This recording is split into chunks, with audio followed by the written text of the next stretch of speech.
Russia's Su-35 fighter jet has increasingly become a symbol of stagnation in modern air combat development. Designed in the 2000s, and marketed as a 4.5-generation aircraft, it was once pitched as a cost-effective alternative to Western and Chinese platforms. However, recent evaluations by operators and prospective buyers have exposed critical weaknesses that undermine the aircraft's value in contemporary warfare.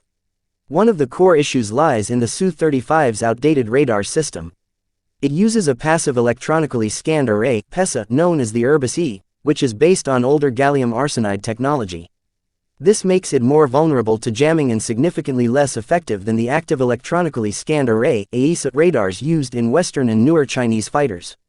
In combat environments where electronic warfare is decisive, this disadvantage critically limits the Su-35's detection, targeting, and survivability.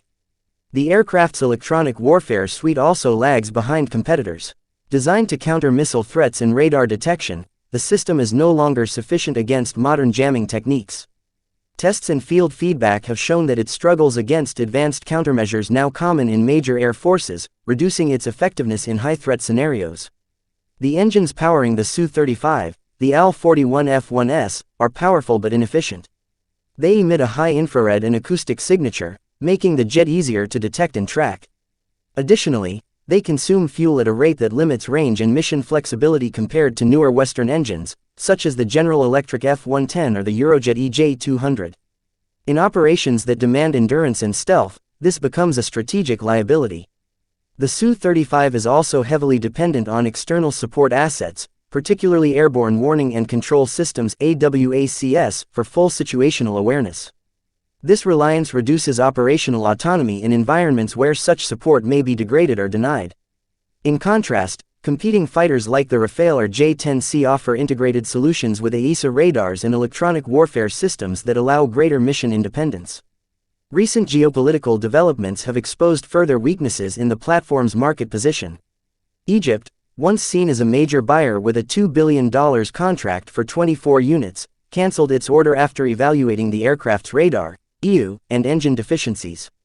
Those airframes were subsequently redirected to Iran, but even that transfer has been delayed, reflecting production bottlenecks and resource shortages in Russia's defense sector, conditions exacerbated by sanctions and ongoing conflict in Ukraine.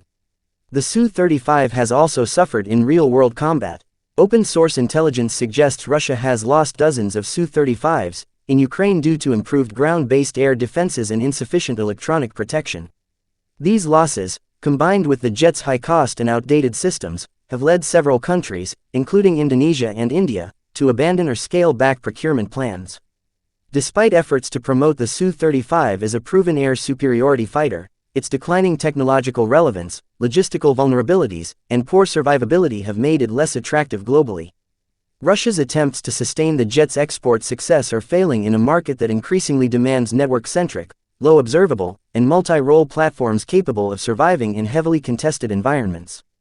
The Su-35, with its Cold War design philosophy and reliance on legacy tech, is no longer competitive in this landscape.